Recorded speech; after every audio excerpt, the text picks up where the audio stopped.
এই বাংলাদেশের মালিকানা শুধু তো তত্ত্বাবধায়ক সরকারের কাছে না, এই দেশের মালিক এদেশের জনগণ।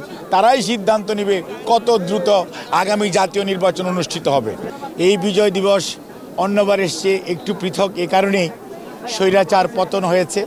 যারা সত্যিকার অর্থে স্বৈরাচার পালিয়ে গেছে এবং স্বৈরাচার পালিয়ে যাওয়ার কারণে আজকে দেশের মানুষ বুক ভরে শ্বাস নিতে পারছে, কথা বলতে পারছে এবং আজকের এই সাভার জাতীয় স্মৃতিসৌধের ব্যাপক মানুষের উপস্থিতি প্রমাণ করে যে মানুষ কতটুকু তার মনোযাতনায় মনোকষ্টে ছিল, তার ভাব প্রকাশের তার যে প্রতিকূলতা প্রতিবন্ধকতা ছিল সেটি আজকে নেই।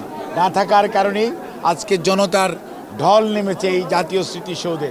কাজে আজকে বিজয়ের এই দিনে আমরা শ্রদ্ধা জানাই শহীদ রাষ্ট্রপতি জিয়াউর রহমান, আমাদের স্বাধীনতার ঘোষক সহ সকল মুক্তিযোদ্ধা যারা এই দেশের স্বাধীনতার জন্য, পতাকার জন্য, আমাদের মানচিত্রের জন্য, আমাদেরকে একটি স্বাধীন বাংলাদেশ উপহার দেওয়ার জন্য আত্মাহুতি দিয়েছেন, শহীদ হয়েছেন। তাদের আত্মার মাগফিরাত কামনা করি। যে সকল মা বোনেরা তাদের সম্ভ্রমের বিনিময়ে আমাদের এই অর্জন, তাদেরকে শ্রদ্ধা জানাই। সর্বোপরি 36শে জুলাই 5ই আগস্ট করতে যে বিগত 15.5 বৎসর এবং গত 1.5 মাসে যে হাজার হাজার নেতাকর্মী শহীদ হয়েছে, শাহাদত বরণ করেছে ছাত্র জনতার আন্দোলনেও, তাদের সবাইকে আমরা শ্রদ্ধার সঙ্গে স্মরণ করি। পঙ্গু হয়েছে, আহত হয়েছে 30,000-এর অধিক ছাত্র জনতার সদস্য, রাজনৈতিক নেতাকর্মী, তাদেরকে আমরা শ্রদ্ধা জানাই। আর সর্বোপরি আজকে আমাদের শপথ নেওয়ার দিন।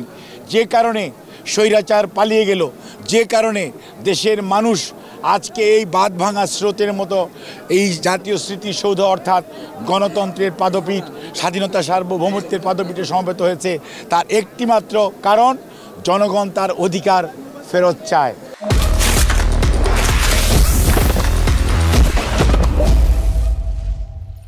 জনগণ তার অধিকার প্রয়োগ করতে চায়, জনগণ তার দেশের মালিকানা চায়।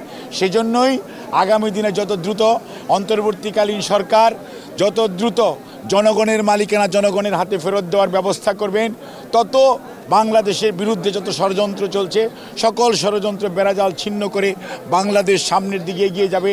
এবং আজকে যে আমরা নতুন বাংলাদেশের স্বপ্ন দেখছি, সেই নতুন বাংলাদেশ গড়ে উঠবে জনগণের নির্বাচিত আগামী দিনের প্রতিনিধি।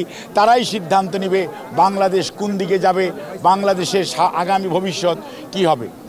প্রধান উপদেষ্টা তারপরেও গত 4 মাস যাবৎ বলার পরেও আজকে যেহেতু উনি এই কথাটি বলেছেন, এজন্য ধন্যবাদ দিতেই হয়।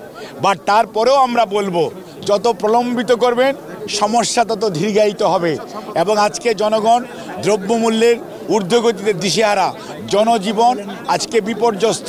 কাজেই মানুষ তা যত দ্রুত একটি গণতান্ত্রিক পরিবেশ ফেরত পাবে, তত বেশি মানুষ খুশি হবে, মানুষ আনন্দিত হবে। কাজে প্রধান উপদেষ্টা ওনার বক্তব্য দিয়েছেন, রাজনৈতিক নেতৃবৃন্দ সহ এই বাংলাদেশের মালিকানা শুধু তো তত্ত্বাবধায়ক সরকারের কাছে না, এই দেশের মালিক এদেশের জনগণ। তারাই সিদ্ধান্ত নেবে কত দ্রুত আগামী জাতীয় নির্বাচন অনুষ্ঠিত হবে।